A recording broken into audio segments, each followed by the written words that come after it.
Hello, everyone, and welcome back to Speak English Together. I'm Katie, and with me, as always, is Tyler. Hi, everyone. Great to see you again. Today, we're talking about something that happens to almost everyone, talking to your neighbors.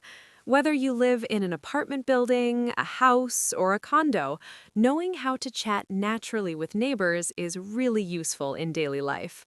Tyler, do you talk to your neighbors often? Yeah, I do. I live in a small apartment building, so we bump into each other quite a bit. Most of the time, it's just quick, friendly small talk. Things like, hey, how's it going? Or, nice weather today, isn't it? Exactly. Small talk is the most common part. A lot of people start conversations with the weather. You'll hear things like, it's really cold out today, or finally some sunshine after all that rain. It's an easy and safe way to begin chatting without getting too personal. Another common topic is the building or the neighborhood. I might say, have you noticed they're fixing the elevator again? Or, the new flowers in front of the building look really nice, don't you think? These kinds of comments help keep the conversation light and friendly. Yes, and sometimes you talk about parking or shared spaces. You can say, the parking lot was really full this week, or did you see they added more visitor parking spots? It shows you're paying attention to what's happening around you. People also comment on pets. If your neighbor has a dog, you might say, your dog is so cute. What's his name? Or, I saw you walking Max earlier. He looks so energetic. That's true. Complimenting something small like a pet, a plant, or even their car is a nice, natural way to start a friendly chat. It makes the conversation feel warm and positive. We've covered the basics of small talk today. Weather, the building, neighborhood changes, parking, and pets. These are the kinds of things you hear every day when you run into your neighbors.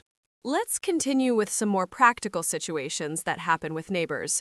Now we'll talk about asking for small favors, politely bringing up problems, and welcoming new people to the neighborhood. Yes, asking for small favors is pretty common. For example, if you're expecting a delivery, you can say, hey, I have a package coming today. Would you mind keeping an eye on it for me? Or could you sign for my package if it arrives while I'm at work? That's very common in apartment buildings. You can make it even politer by adding, only if it's not too much trouble, or if you're going to be home anyway. After they help you, always thank them properly. Something like, thanks so much, I really appreciate it. Let me know if I can ever return the favor. Another typical favor is borrowing things. You might say, I'm sorry to bother you, but could I borrow your ladder for about 20 minutes? Or do you have a toolbox I could use quickly? I just need a screwdriver. It's important to return the item the same day and say, here's your ladder back, thank you again. What about when you need to ask for quiet? Sometimes neighbors play loud music, have parties, or their dog barks a lot. How do people usually bring this up without sounding rude? It's always better to stay calm and friendly. You can start with, hey, sorry to bother you, but the music was a bit loud last night. Would it be possible to turn it down after 11 p.m.? This way you're polite but clear about the problem. Yes, using sorry to bother you at the beginning makes the request much softer. For a barking dog, people often say, I wanted to mention that your dog was barking quite a bit yesterday evening. Is everything okay with him? This shows you're concerned rather than just complaining. Parking problems are also very common. You might say, hi, I noticed your car was blocking my parking spot this morning. Could you move it a little when you have a chance? Or, sorry to mention this, but your guest's car has been in my spot for 2 days now. Is it possible to ask them to park elsewhere? The key is to be direct but kind. Never start with anger. You can also add, I hope this isn't too inconvenient, or I don't want to cause any trouble. Most neighbors understand and try to fix the issue quickly. Now let's talk about welcoming new neighbors. When someone new moves in, it's nice to introduce yourself. You can say, hi, welcome to the neighborhood. I'm Tyler, I live right next door. Or, welcome, my name is Katie. If you need any help with anything, feel free to knock on my door. Offering help is always appreciated. You can say things like, if you're looking for good restaurants or supermarkets around here, I can give you some recommendations. Or, we have a great local coffee shop just 2 blocks away. You should check it out. Some people even bring a small gift. It's common to say, I brought you some cookies to welcome you to the building. Hope you like them. Or, here's a little welcome gift. Let us know if you need anything while you're settling in. Yes, that creates a very friendly first impression. You can also say, "We're right next door if you ever need to borrow anything or have questions about how things work here." This makes the new neighbor feel supported. Another nice thing is inviting them for something casual. You might say, if you're free this weekend, come over for a quick coffee. Or, we're having a small barbecue on Saturday. You're welcome to join us if you'd like. Exactly. These short, friendly conversations are how good relationships with neighbors start. Over time, small chats can turn into real friendships. Someone might say, "We should grab a drink sometime," or "Feel free to come over anytime you want to chat." People also talk about community events. You can mention, there's a neighborhood meeting next week. Are you planning to go? Or the building is organizing a summer party. You should come. Yes, talking about shared community things helps build connection. You can say, "It's nice to finally put a face to the name" when you meet someone you've only seen in passing before. Let's keep going with more everyday situations you might have with your neighbors. Sometimes those short conversations can slowly grow into real friendships, and that's what makes living somewhere feel much nicer. That's right. After you've talked a few times, maybe in the hallway, at the mailbox, or while taking out the trash, you might start having longer chats. For example, one neighbor could say, "How was your weekend?" It's a simple question, but it opens the door for more personal talk without being too pushy. Yes, and you can answer in many natural ways depending on how you feel. You might reply, "It was pretty relaxing actually. I just stayed home, watched some movies, and caught up on some reading. How about you? Did you do anything special?" Or, "We went for a nice hike on Saturday. The weather was perfect for it. The leaves are starting to change color already. How was yours?" Another common topic that comes up is kids or family life. If your neighbor has children, you can ask gently, "How are the kids doing these days?" Or, "Is your son enjoying his new school this year? He must be growing up so fast." People usually love talking about their family, and it helps create a warmer connection. You can also share a little about your own if it feels right, like, "My daughter just started playing soccer after school. She's really enjoying it." You can also talk about work in a light and positive way. Someone might say, "How's work going these days? Still keeping you busy?" And you can answer something like, "It's been quite busy lately with a new project, but I'm managing. I'm looking forward to the weekend, though. How about you? Anything interesting happening at your job?" Just keep it light. Avoid complaining too much unless the other person starts sharing first. Holidays and special occasions are excellent moments for deeper chats. You can bring it up by saying, did you have a nice Christmas with your family this year? Or, are you doing anything special for the long weekend coming up? Or, how did you celebrate Thanksgiving? Did you cook a big meal or go out? These questions feel warm and show interest in their life. If they share details, you can follow up with, "That sounds wonderful," or "I bet the kids loved it." What if you want to invite your neighbor to something casual? This is a great way to turn a simple neighbor relationship into a friendship. You can say, "We're having a small get-together this Saturday evening. Would you like to join us for a bit?" Or, "We're planning a barbecue next weekend in the backyard. Feel free to come over if you're around, and bring your family too, if they'd like." You can make it even softer by adding, "No pressure at all, just thought it would be nice to hang out." Sometimes neighbors start helping each other with bigger or more important things as trust grows. You might hear or say things like, "If you ever need someone to watch your place or pick up your mail while you're away on vacation, just let me know. I'd be happy to help." Or, "I can water your plants or take care of your dog for a few days if you need." Offering practical help like this really strengthens the relationship and makes people feel supported. And when you see each other regularly, you can say caring, thoughtful things that show you pay attention. For instance, "You look a bit tired today. Is everything okay at work?" Or, "I haven't seen you around for a few days. Hope you've been doing well." Or, "The weather has been so cold lately. Make sure you stay warm."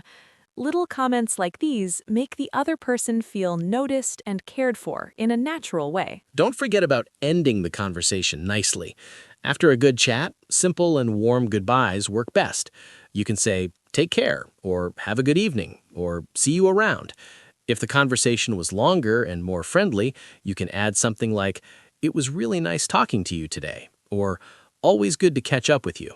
These small, polite endings leave a positive feeling. And over time, all these little interactions, the quick hellos, the weather talks, the small favors, handling issues kindly, and these longer conversations make living in the same building or on the same street much more pleasant. Many people end up becoming good friends with their neighbors.